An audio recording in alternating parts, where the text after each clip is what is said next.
वंशी विभूषितकरा नवनीरदाभा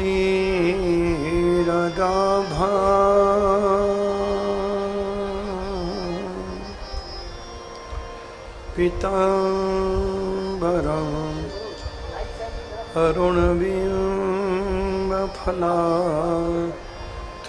अरुणबिम्बफलाधरोष्टा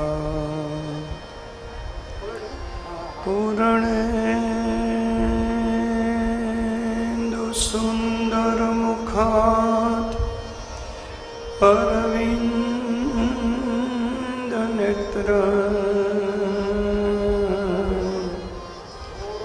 कृष्णात् परं किमपि तत्त्वमहं न जाने।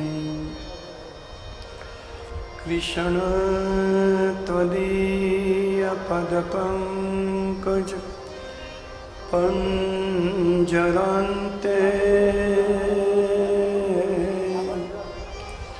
अदवेव मे विशतमानसरा जहंस प्राण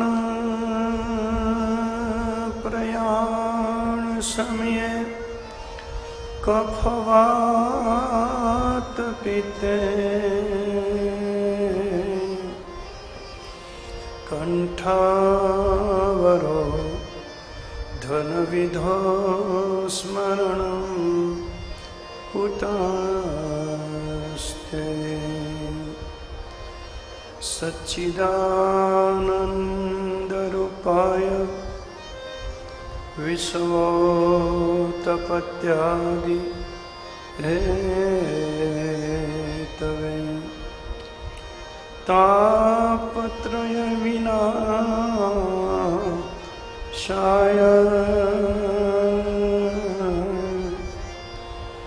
श्रीकृष्णाय वयं नमः। शान्तं शाश्वतमप्रमेयमनघं निर्वाणशान्तिप्रदं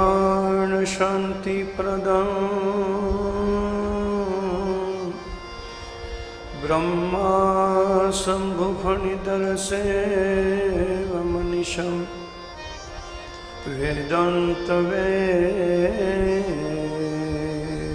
विभो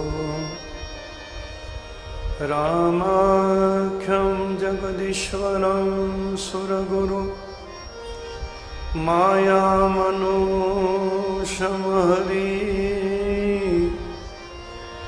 वन्देऽहं करुणाकरं रघुवर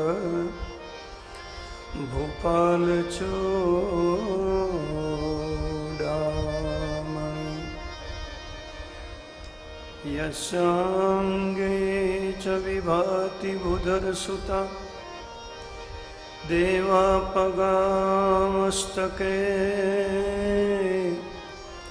भाले बालविधुरगले च गरलं यस्य रसीव्यानरा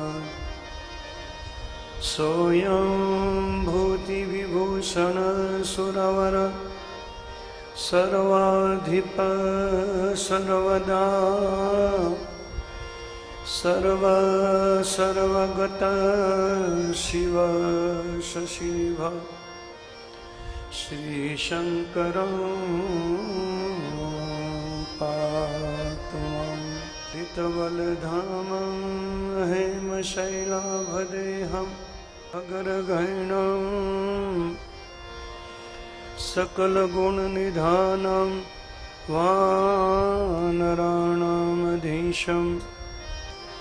रघुपतिप्रियभक्तं वातजातं नमामि। वसुदेवं सुतमदेव कंसचाणूरमर्दनं देवकी परमानन्दं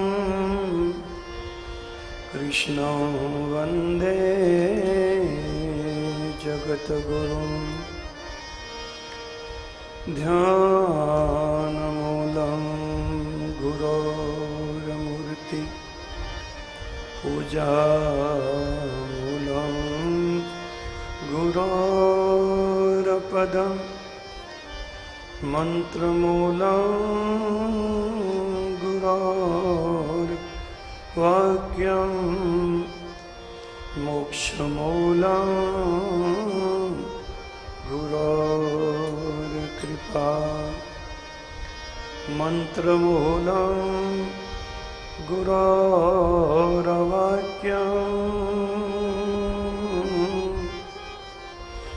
मोक्षमूलं गुरोर्कृपा।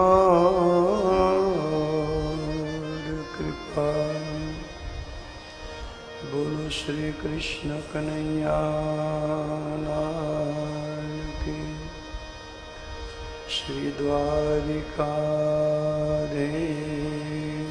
की, श्री गोवर्धन नाथ की, श्री रामचंद्र भगवान की,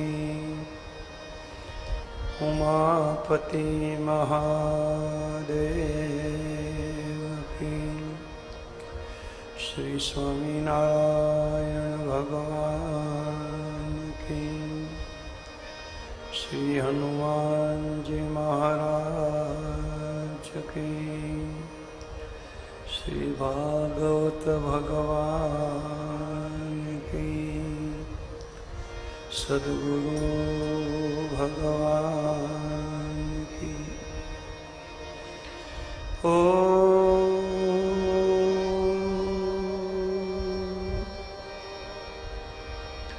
नमः पार्वती पतये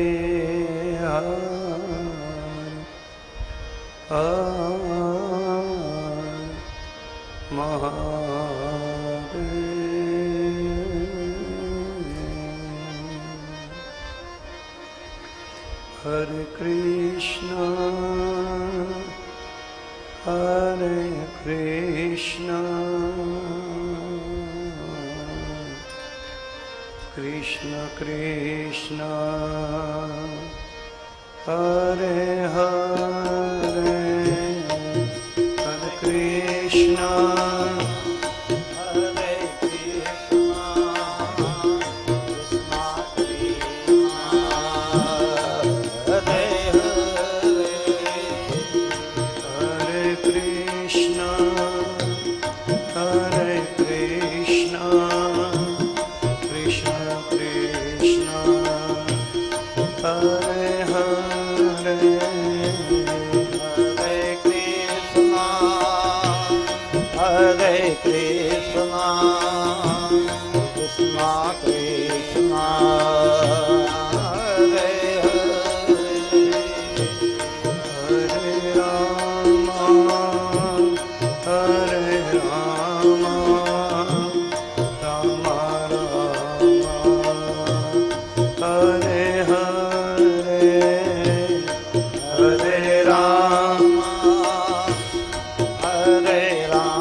Hare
कृष्ण कृष्ण कृष्ण हरे हरे हरे राम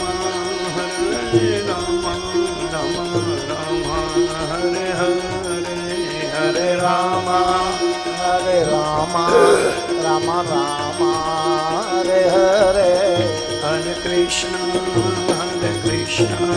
कृष्ण कृष्ण हरे हरे हरे हरे कृष्ण कृष्ण कृष्ण हरे हरे हरे राम राम राम हरे हरे हरे राम राम राम राम हरे हरे राम राम हरे हरे राम राम हरे हरे कृष्ण कृष्ण हरे हरे कृष्ण कृष्ण हरे हरे राम राम हरे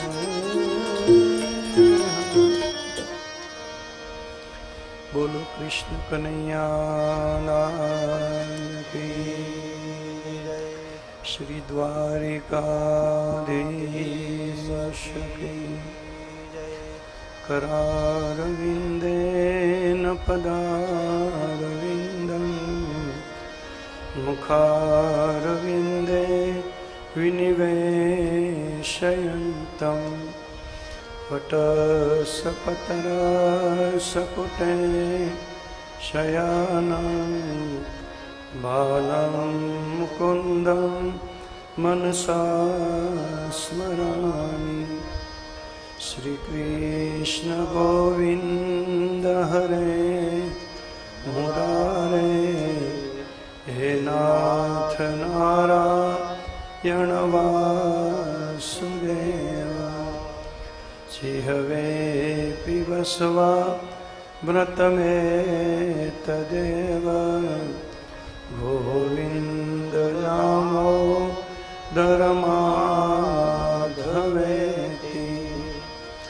विकरेतु कामा किल गोपकन्या मुरारिपादार्पितचित्तवृत्ति दद्यादिकं वो अवसाधवोच गोविन्द दामोदरमाधवेति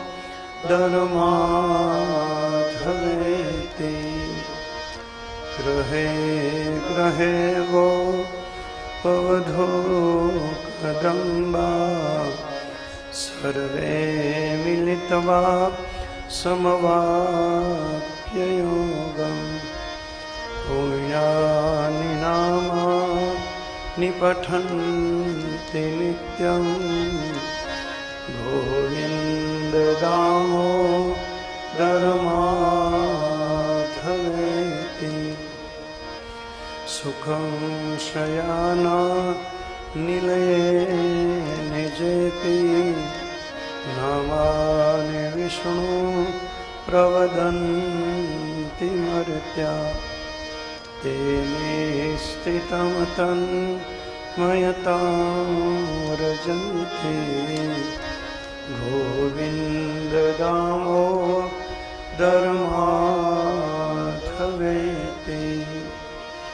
जिह्वे सदेवं भज सुन्दराणि नामानि कृष्णस्य मनोहराणि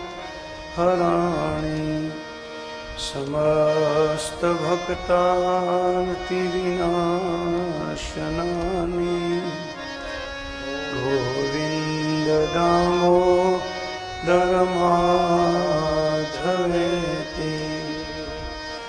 सुखावसाने इदमेव सारं दुःखावसाने इदमेव गेयम् देहावसाने इदमेव जप्यम् गोविन्द दामोदरमाधवेति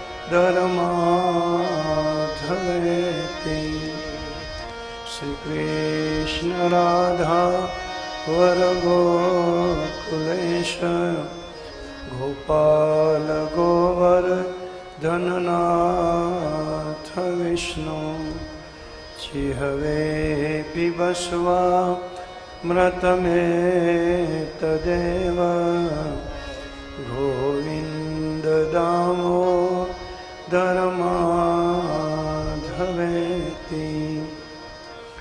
चिहवे रसज्ञे मधुरा प्रियत्वं सत्यं तहित्वं परमं वदामि आवर्ण्य यथा मधुराक्षराणि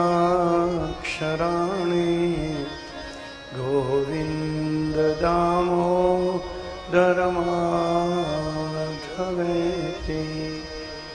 त्वमेव याचे मम देहि जिह्वे समागते दण्डधरे कृतान्ते वक्तव्येवं मधुरा सुभक्ता गोविन्द दामोदरमाधवेति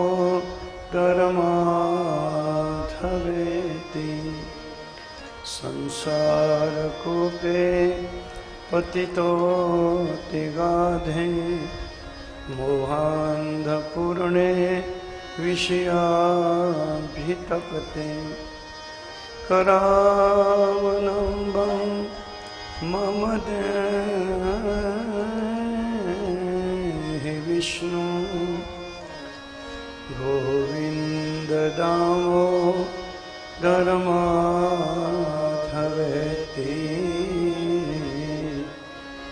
गोविन्द दामोदरमाधवेति।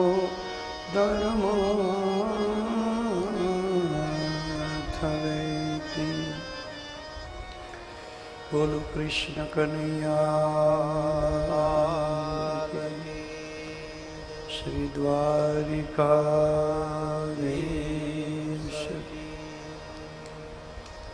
ओंकारं बिन्दुसंयुक्तं नित्यं ध्यायन्ति योगिनः कामदं मोक्षदं चैव ओंकाराय नमो नमः। कृष्णाय वासुदेवाय हरये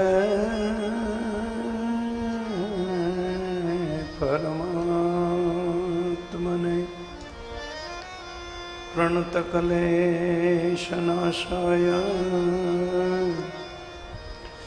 गोविन्दाय नमो नमः।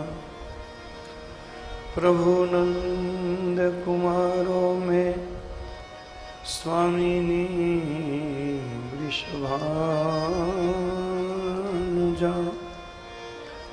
कृतार्थोऽहं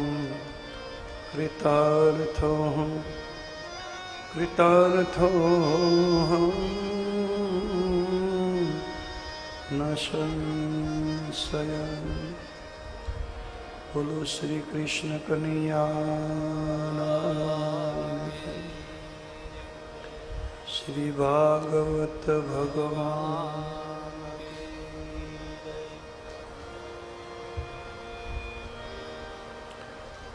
ગંગાજીના પવિત્ર ઘાટ ઉપર પરીક્ષિત રાજા ખૂબ શ્રદ્ધાથી અને પૂર્ણ અનુરાગથી ભાગવત કથાનું અમૃત પી રહ્યા છે. સુખદેવજી મહારાજ પરીક્ષિત રાજાના મૃત્યુના ભયને મિટાવવા, મૃત્યુ સુધારવા માટે હરિચરિત્રની ગંગામાં આંતરિક સ્નાન કરાવી રહ્યા છે. પ્રહલાદજીના માટે ભગવાન સ્તંભમાંથી નરસિંહ નારાયણના રૂપે પ્રગટ્યા. જે કથાનું દર્શન કઈ કાલે સાંજની કથામાં આપણે કર્યું. પ્રહલાદજી સ્તુતિ નથી કરતા, ભગવાનના ચરણે પડી જાય છે. પ્રહલાદજી ભણ્યા છે, નિશાળે ગયા છે, તો વ્યાસ ભગવાને પ્રહલાદજીની આગળ સ્તુતિ ન કરાવી. અને ધ્રુવજી ભણ્યા જ નથી. ધ્રુવજી તો 5 વર્ષના જ હતા અને ધ્રુવજીના મુખથી સ્તુતિ કરાવી. કોઈએ વ્યાસ ભગવાનને પૂછ્યું કે ધ્રુવજી ભણ્યા નથી તો એના મુખે સ્તુતિ કરાવી, પ્રહલાદજી ભણ્યા છે તો તમે સ્તુતિ ન કરાવી. પ્રહલાદજી તો ભગવાનના ચરણે પડી ગયા છે. વ્યાસ ભગવાને જવાબ આપ્યો, ધ્રુવજી આગળ પરમાત્મા ચતુર્ભુજ નારાયણના રૂપે પ્રગટ્યા એટલે સ્તુતિ કરાવી જ પડે.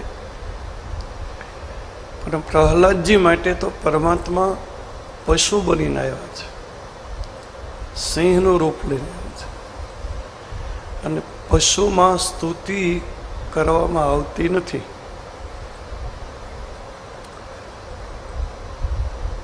ગાય એના બાળકને જન્મ આપે, વાછરડાને, પછી તો ગોવાળ હોય એ વાછરડાને ઉપાડી અને ગાયના મુખ આગળ મૂકે. વાછરડો સ્તુતિ ન કરે, ગાય વાછરડાને ચાટે. એમ ભગવાન પ્રહલાદને ચાટવા લાગ્યા છે.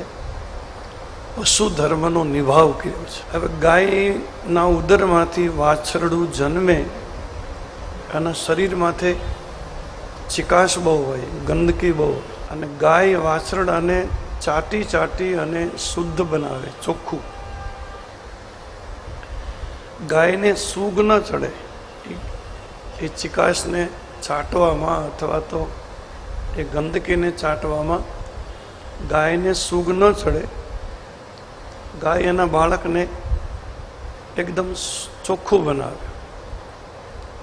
અને સૂગ એટલા માટે નથી ચડતી કે ગાય એમ સમજે છે કે આ ગંદકી મારા બાળકની નથી, મારા ઉદરની છે, મારા પેટની છે, જે મારા બાળક ઉપર લાગી છે. અને મારા ઉદરની ગંદકીને સાફ કરવાનો મારો ધર્મ છે. એમ ભક્તની ઉપર કોઈ દુઃખ પડે છે તો પરમાત્મા સમજે છે કે આ ભક્તના પ્રારબ્ધના દુઃખ નથી.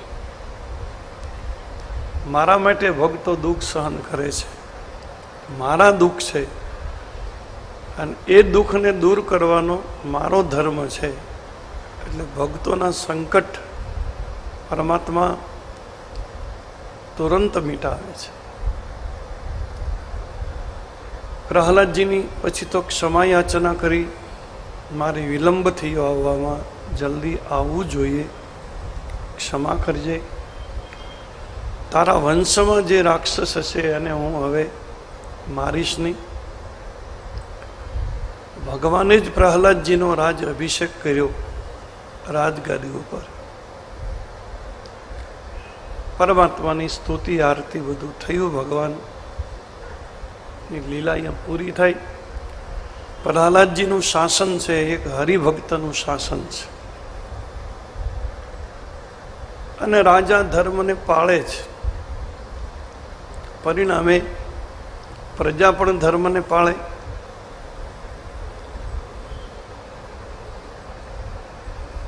ધર્મ પૃથ્વીનો પુત્ર છે અને પૃથ્વીનું પોષણ ધર્મથી થાય, ખાતરથી, પાણીથી ન થાય. ધર્મને બરાબર પાળવામાં આવે, આચરવામાં આવે તો પૃથ્વી પ્રસન્ન બને અને પૃથ્વી બધા જ પ્રકારના રસકસ આપે. જો ધર્મને આચરવામાં ન આવે પૃથ્વીનું પોષણ ન થાય અને પૃથ્વી ભૂખી થાય. ક્ષુધાવંત પૃથ્વી પછી ભોગ લઈ લે. પૃથ્વી ભૂખી થાય એટલે ભોગ લે. ભૂકંપ થાય, આંધી આવે, તોફાન આવે, વાવાઝોડું થાય, અનાવૃષ્ટિ થાય, અતિવૃષ્ટિ થાય, સમુદ્રમાં પાણીનું તોફાન આવે, સુનામી. આની પાછળના કારણો કેવળ હું તમે ધર્મને આચરતા નથી. પૃથ્વી ભૂખી થાય તો પાકને પણ ગળી જાય. જેટલું વાવીએ ને એટલું ઉગે નહીં, અને ઉગે એટલું પાકે નહીં. ધર્મને જો બરાબર પાળવામાં આવે તો ઋતુ પણ બધી અનુકૂળ રહે, પર્યાપ્ત રીતે વરસાદ પણ આવે, તાપ પડે, ઠંડી પડે, વૃક્ષોને ફળ આવે, લોકોની સુખાકારી વધે, પૃથ્વી પુષ્કળ ધાન્ય પેદા કરે, ગાયો ભેંસો દૂધ દહીં આપે. એટલે ધર્મ મને તમને બહુવિધિ રીતે સુખાકારી આપે. જોકે ધર્મનું ફળ સુખ નથી. ધર્મને પાળીએ એટલે સંસારના સુખ મળે. ધર્મનું ફળ સુખ નથી. સંસારના સુખ તો આડ પેદાશ છે, બાય પ્રોડક્શન. ધર્મનું ફળ મોક્ષ છે. ધર્મ, અર્થ, કામ અને મોક્ષ. મોક્ષ મીન શાંતિ. સુખ નહીં, ધર્મથી શાંતિ મળે. મોક્ષ. સંસારના સુખ તો સામાન્ય છે, અને શાસ્ત્રોમાં તો એવું પણ લખ્યું છે કે જે વ્યક્તિ ધર્મનું આચરણ કરે છે થોડું પણ, એ સંસારના સુખને ન ઈચ્છે ને તો પરાણે એને સુખ મળે. આપણી અપેક્ષા ન હોય, આપણે ઈચ્છીએ નહીં તો પણ સંસારના સુખ મારા ને તમારા પગમાં પરાણે આવે. સમુદ્રને કોઈ પાણીની જરૂર નથી, સમુદ્ર ભરેલો છે. સમુદ્ર કોઈ નદીને આમંત્રણ ન આપે, પત્ર પણ ન લખે કે તમે મારામાં ભળો, અને છતાં પણ નદીઓ પરાણે સમુદ્રમાં મળે. સમુદ્રની ઈચ્છા અપેક્ષા ન હોય તો પણ.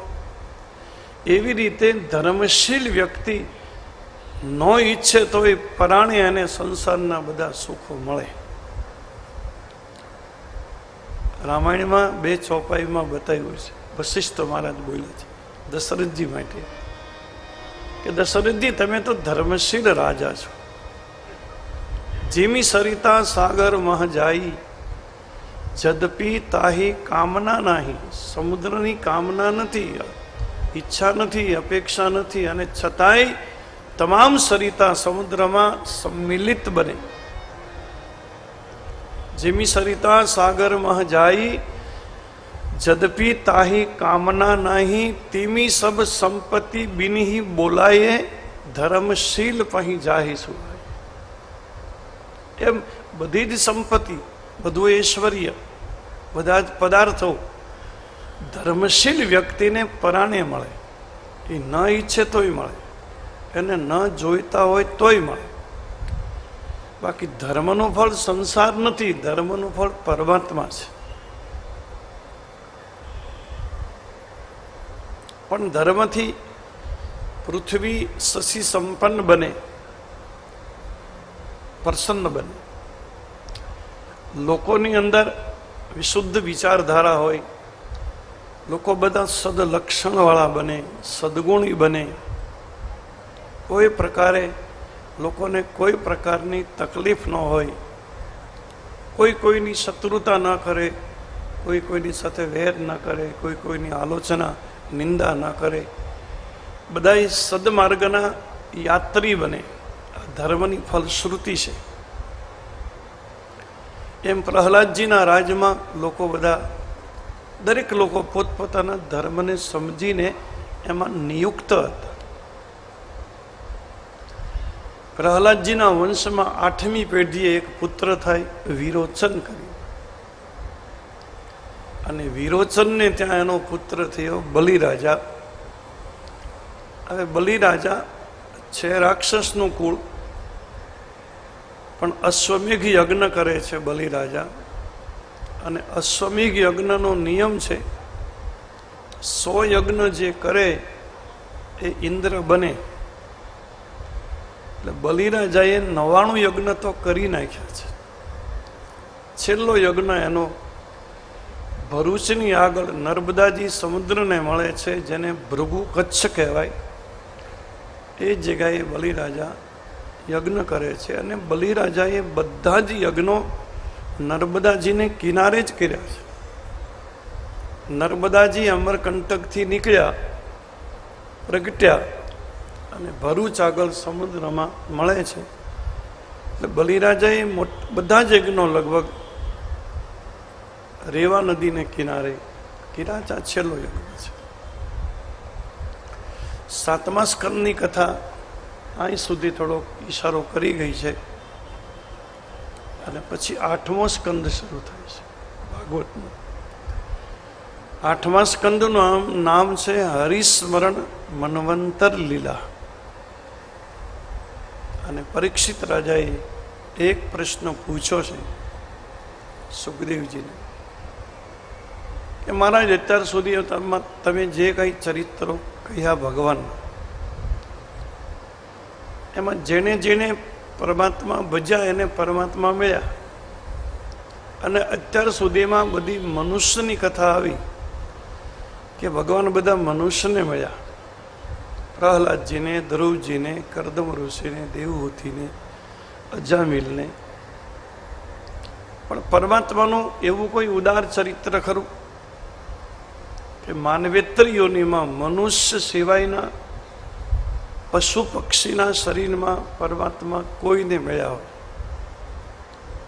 પશુ પક્ષીને મળ્યા હોય એવી કોઈ પરમાત્માની કરુણાદ્ર કથા હોય, ચરિત્ર હોય તો આપ મને સંભળાવો. સુખદેવજી મહારાજે કહ્યું કે રાજા, પરમાત્માને પ્રાપ્ત કરવાનો દરેક જીવાત્માને અબાધિત અધિકાર છે. કોઈ યોનિનો જીવ હોય, મનુષ્ય નહીં, પશુ પક્ષી કોઈ પણ યોનિનો, પણ ઈશ્વર ભજનનો અધિકાર તો દરેકને છે. પરમાત્મા તો દરેકને પ્રાપ્ત થઈ શકે છે. દરેક જીવ પરમાત્માને પ્રાપ્ત કરી શકે છે. ઈશ્વર ભજનમાં હું તમે સ્વતંત્ર છીએ, એમાં કોઈની બાધકતા નથી. બીજું બધું તો મારું તમારું બધું હાવ ફિક્સ્ડ થઈને આવ્યું છે કે શ્વાસ કેટલા લેશો, પાણી કેટલું પીશો, અનાજ કેટલું ખાશો, કેટલું કમાશો, કેટલું ગુમાવશો, કેટલા સાથે સંબંધ બંધાશે, કેટલા સાથે બગડશે, કેટલી પત્ની, કેટલા પતિ, આ બધું એમાં હું તમે કંઈ ફેરફાર ન કરી શકીએ. જે વિધાતાએ નિર્માણ કરી મોકલ્યા છે. પણ એ મારા ને તમારા જીવનની જે જીવન ડાયરી છે એમાં એક પત્તું સાવ કોરું હોય અને બ્રહ્મા કે આની ઉપર મારો અધિકાર નથી, આ જે કોરું પત્તું છે એમાં તારો અધિકાર, એમાં તું સ્વતંત્ર. અને એ પત્તા માથે લખ્યું હોય પ્રભુ ભજન. ઈશ્વરના ભજન કરવામાં હું તમે સ્વતંત્ર, મને તમને કોઈ ન રોકી શકે. જેટલું આપણે હરિભજન કરવું એમાં બ્રહ્માનું પણ ન ચાલે. અને પરમાત્મા તો સર્વ પ્રાપ્ય છે. ઈશ્વર બધાને મળે.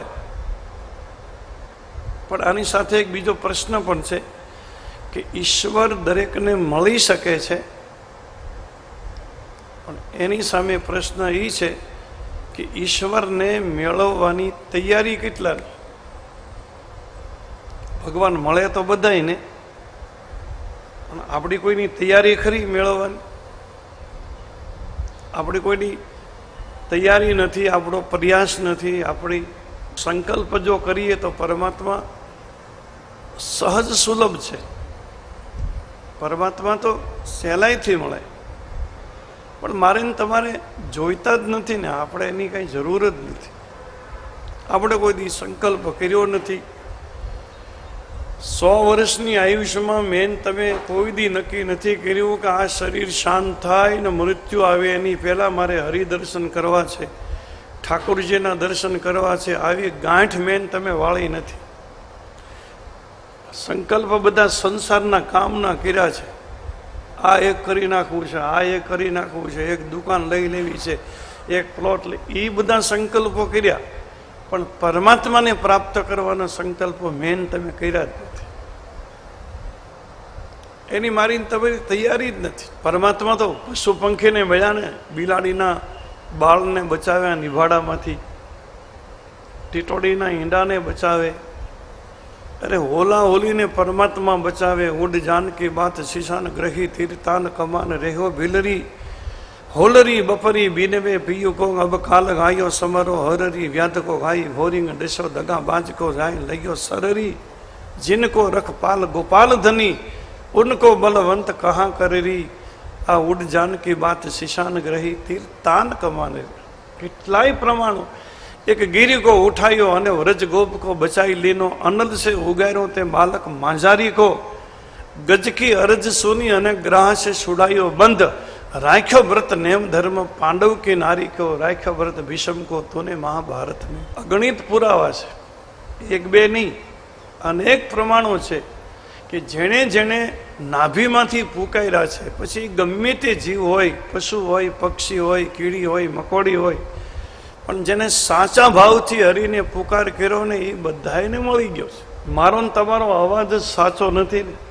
આપણી તો પ્રાર્થનામાં બનાવટ હોય, આપણી પ્રાર્થનામાં સ્વાર્થ હોય, આપણી પ્રાર્થનામાં હીનતાની દુર્ગંધ આવતી હોય. જશોદાનો તુકારો કૃષ્ણને ગમે, ગોવાળિયા તુકારો કરે એ ગમે, પણ આપણી પ્રાર્થના કૃષ્ણને ન ગમે, કારણ કે જશોદાના તુકારામાં વિશુદ્ધ પ્રેમ હોય, નિર્ભળ પ્રેમ હોય. ત્યારે આપણી સ્તુતિમાં તો એકલી બનાવટ, દંભ, પાખંડ, આડંબર. દ્વારકામાં ભગવાન કૃષ્ણની બધી સ્તુતિઓ કરતા હતા, નીકળતા હતા રથમાંથી, લોકો લાઈનમાં ઊભા રહે, પણ ભગવાનને એ શબ્દો બધા ખૂંચે,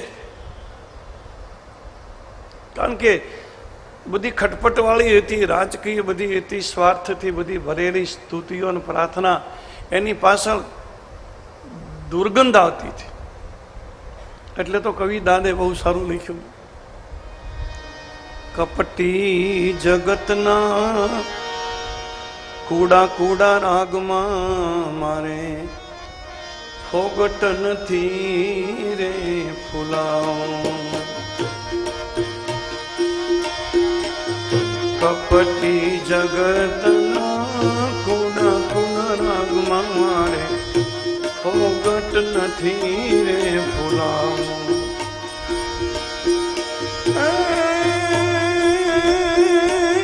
મૂળતા બોલે એવા સિંધુના રાગમાં, મૂળતા બોલે એવા સિંધુના રાગમાં મારે સુરપુર સર જાય જવું રે ઘડવિયા તારો ઠાકોરજી નથી થા.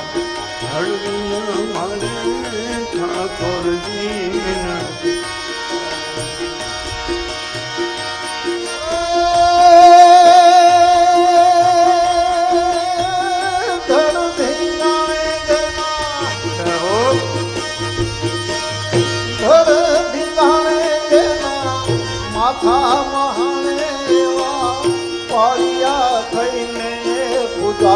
રે ગળવૈયા ઠાકોરજી નથી થાવું. ગળવૈયા મારે ઠાકોરજી નથી થાવું.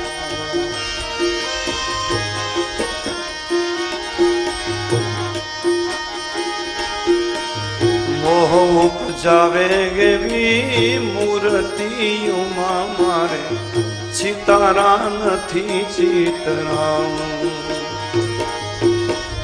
મોહ ઉપજાવે એવી મૂર્તિઓમાં મારે ચિતારા નથી ચિતરામ.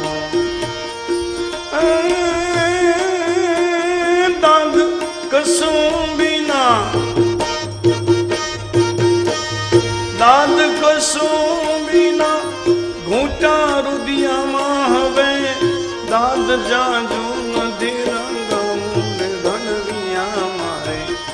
ઠાકોરજી નથી થાવું રંગ કસુંબીના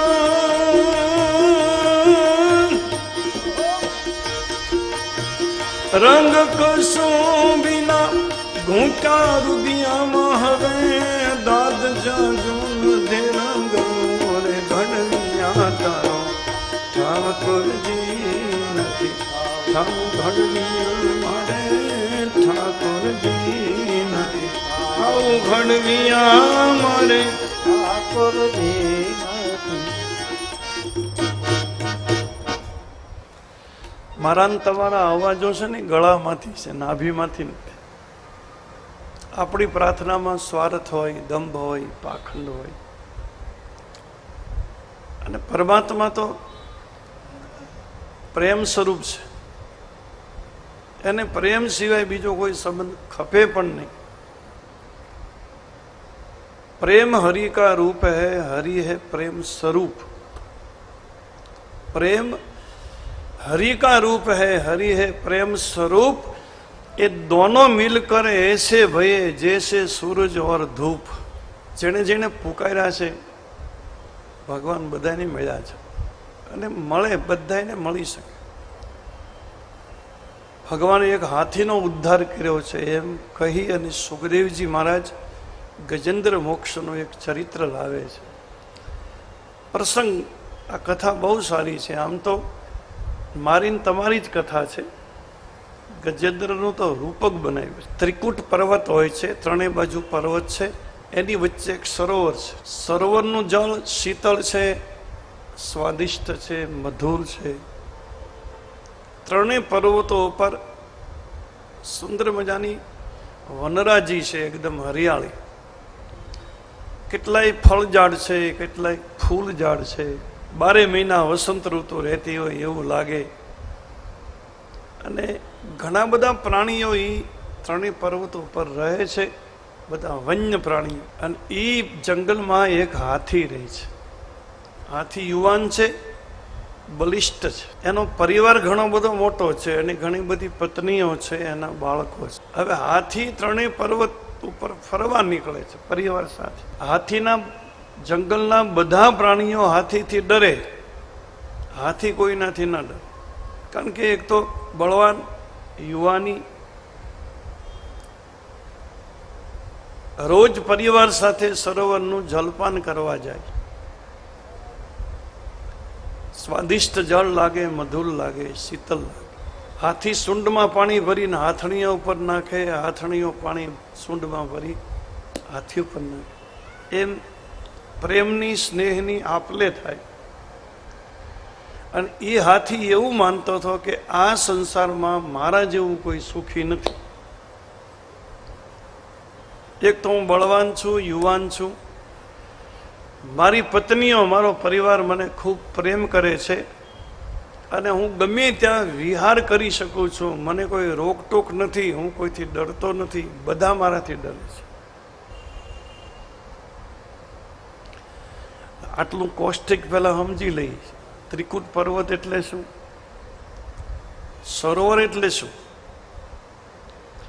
સરોવર એટલે સંસાર. આ સંસારને સરોવર કહેવામાં આવ્યું. અને સંસાર મને ને તમને બધાને સ્વાદિષ્ટ લાગે, આપણે બધાને ગમે છે. ખરેખર સંસાર મીઠો નથી, વાસ્તવમાં કડવો છે, પણ મને ને તમને મીઠો લાગે છે. શું કામ? લીમડાના પત્તા કડવા જ હોય, પણ સર્પદંશ જેને થયો હોય અને સર્પનું ઝેર જેને ચડ્યું હોય એને લીમડાના પત્તા ચવરાવો, ખવરાવો તો એને કડવા ન લાગે, કારણ કે ઝેરની અસર હોય, નહીં કડવા જ હોય. એમ કામનાનો ભુજંગ મને તમને ડસી ગયો છે અને વિકારના ઝેર મારીને તમે 10 ઇન્દ્રિયોમાં વાપી ગયા છે. એટલે સંસારનો લીમડો કડવો હોવા છતાં મને તમને મીઠો લાગે. કામ ભુજંગ ડસત જીન, અયોધ્યાકાંડમાં રામાયણ. કામનો ભુજંગ, કામનો સર્પ, કામ ભુજંગ ડસત જીન જાહી, વિષય નીમ કટુ લાગન તાહી. કામનાનો ભુજંગ જેને ડસી ગયો એને વિષયના લીમડા કડવા લાગતા નથી.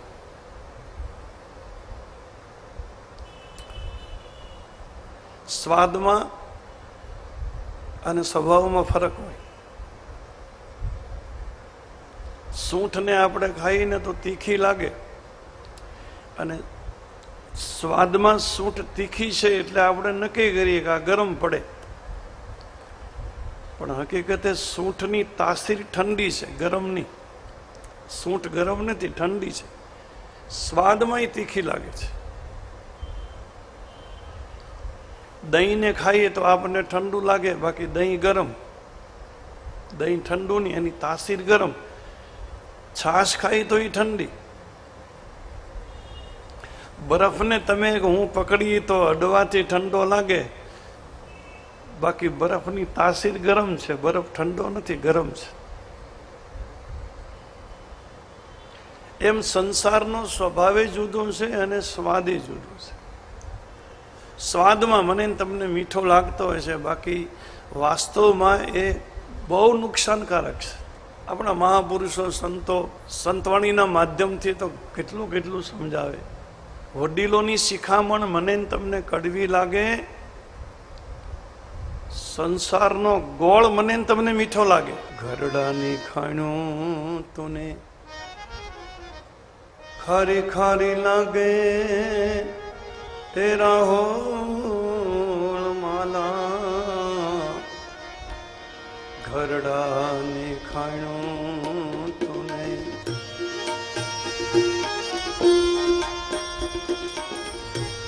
ખારી ખારી લાગે, તેરા હોળ માલા.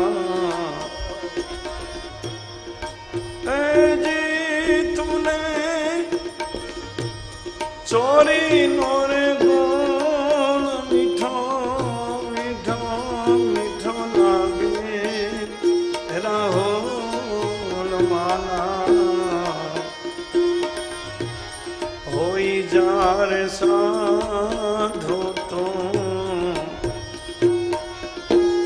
બની જાવે રાગી, સુધર જાવે કાયા તારી હોજી.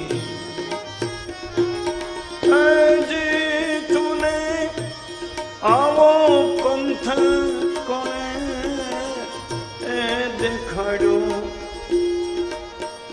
તેરા હોલ વાલા. હોઈ જાને સાધુને બની જાવે રાગી, સુધર જાવે કાયા તારી હોગી.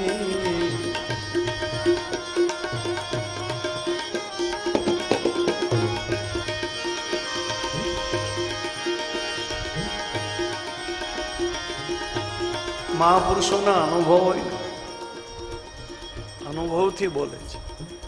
એટલો તો આટલી બધું અસર કરે છે ને, જેને સમયનો અસર ન થાય. ભલે સમય ગમે એટલો વીતી જાય, પણ તમે જ્યારે એને પકડો ત્યારે તમને તાજું લાગે. કારણ કે અભ્યાસના શબ્દો નથી, અનુભવના શબ્દો છે. અભિવ્યક્તિ અલગ અલગ કરી છે બધાએ, અને અભિવ્યક્તિ જુદી હોય, બાકી અનુભવ જુદો ન હોય. સુરદાસ કહે, તુલસીદાસજી કહે, કબીરદાસજી કહે, આપણા દેશી સંતો બોલતા હોય, એને અનુભવ જે કર્યો છે એ સરખો કર્યો છે. બધાએ રજૂઆત અલગ અલગ રીતે કરી છે.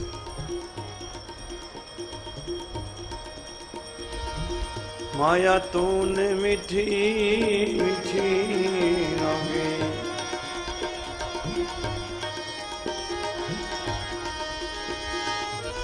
હૈલાની નાને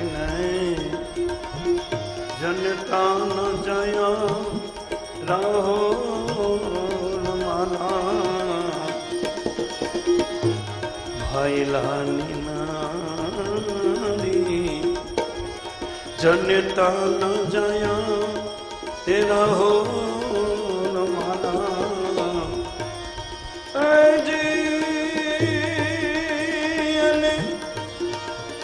બેની રે કઈને બોલાવો બોલાવો બોલાવો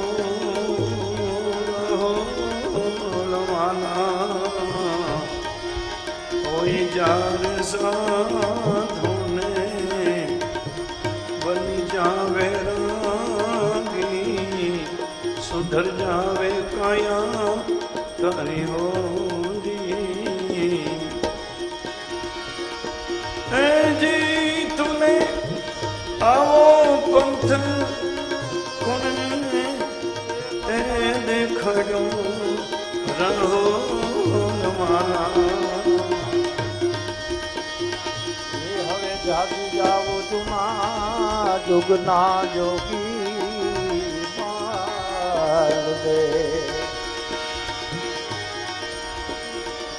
હાથીને સરોવરનું પાણી મીઠું લાગે, હાથી એવું માને છે. અને 3 પર્વત છે ને એ 3 ગુણ છે, સત્વગુણ, રજોગુણ અને તમોગુણ. 3 ગુણને 3 પર્વતોનું રૂપ આપ્યું છે. અને આ સંસાર 3 ગુણથી બનાવવામાં આવ્યો છે, સત્વગુણ, રજોગુણ અને તમોગુણ. અને આ સંસારમાં અનેક પ્રકારના ફળ ફળાદી છે, અનેક પ્રકારના ફળ છે. જીવ બધા ફળ ખાવા માટે લલચાય છે. સંસારના ફળ આપણને મીઠાઈ લાગે. હવે હાથી જે સરોવરમાં રોજ જલપાન કરવા જાય, જલ ક્રીડા કરે, એ સરોવરની અંદર જ હાથીના મૃત્યુનું નિમિત્ત છે. ગ્રાહ એ જળની અંદર છે. આનો અર્થ એમ થાય કે જે સંસારમાં હું તમે જીવીએ છીએ અને જે સંસાર મને તમને સુખદ લાગે છે, મારું તમારું મૃત્યુ પણ આ સંસારની અંદર જ છે. જે સંસાર મને તમને આનંદિત લાગે છે, કારણ કે હાથી સરોવરમાં રોજ જાય છે, ગ્રાહ એની અંદર છે, હાથીને દેખાતો નથી. એમ મારું તમારું મૃત્યુ આ સંસારમાં છે, મને તમને મૃત્યુ દેખાતું નથી. રોજના નિયમ પ્રમાણે ગ્રીષ્મ ઋતુ હતી, ઉનાળાનો સમય, અને હાથી એના પરિવાર સાથે સરોવરમાં જલપાન માટે જાય. હવે હાથીને એમ થયું કે રોજ તો કિનારેથી જ પાછા ફરીએ, પણ થોડોક વધારે વિશેષ તાપ છે, સેજ ઊંડા પાણીમાં જઈએ, થોડીક વધારે ટાઢક મળે. એટલે હાથણીઓ ને એના જે બચ્ચા એ બધા કિનારે ઉભા રહ્યા, અને હાથી સહેજ ઊંડા પાણીમાં. હવે હાથી સહેજ સરોવરમાં ઊંડા પાણીમાં ગયો તો ગ્રાહે એને પકડી લીધો, જોડે એને પકડી લીધો. શરૂઆતમાં તો હાથીને એમ કે કોઈ વૃક્ષનું મૂળિયું મારા પગે વીંટાણું હશે, અને હું તો યુવાન છું, બળવાન છું, મને ઝટકો મારીને તોડી નાખતા શું વાર લાગે. હાથી પગને ખેંચે, પણ જોડની પકડ બહુ મજબૂત છે. આનો અર્થ એમ થાય કે આપણે જન્મ્યા ને ત્યારથી મૃત્યુએ આપણને પકડી લીધા છે, અને મૃત્યુ મને તમને ધીરે ધીરે એની તરફ ખેંચે છે. હું તમે પકડાઈ જ ગયા છે, આપણને ખબર નથી. ધીરે ધીરે ધીરે ધીરે મૃત્યુ મને તમને ખેંચે છે. હાથી જોર લગાવે છે, પણ જોડની પકડમાંથી કઈ મુક્તિ મળતી નથી, અને ધીરે ધીરે હાથી પાણીમાં, ઊંડા પાણીમાં ખેંચાતો જાય છે. હાથણીઓને એના બચ્ચા બધા કિનારે ઊભા છે, બધા જુએ છે, અને કોઈ મદદમાં નથી આવતું. મૃત્યુ મને તમને પકડે તો મૃત્યુની પકડમાંથી પરિવાર વાળા મને તમને શું બચાવે? બીમાર પડીએ ને તો પથારી કરી દે, ડોક્ટર બોલાવી દે, દવા પીવડાવી દે, ફ્રૂટ ખવડાવી દે, આ બધી બહારની સેવા કરે. જે રોગ થયો એની પીડા હોય, એ પીડામાં કોણ ભાગ પડાવે? જે દુઃખ છે એમાં કોણ ભાગ પડાવે? એ મૃત્યુની જે પીડા છે એમાં પરિવાર વાળા શું કરે? આ દુનિયા છે ને, દુનિયાનું નામ દોનિયા છે. અહીંયા 2 પ્રકારના ન્યાય છે. અને અમારે કવિ કાગ તો એમ લખે કે દુનિયા એક એવો તબેલો છે, એમાં બે જ પ્રાણી બાંધ્યા છે, એક હાથી બાંધ્યો અને બીજો ગધેડો બાંધ્યો છે. આની આ દુનિયા એનો સ્વાર્થ હોય તો મને ને તમને હાથી ઉપર બેસાડે, અને આનો સ્વાર્થ નીકળી જાય પછી ક્યારે ગધેડા માથે બેસાડી દે એનું કાંઈ નક્કી.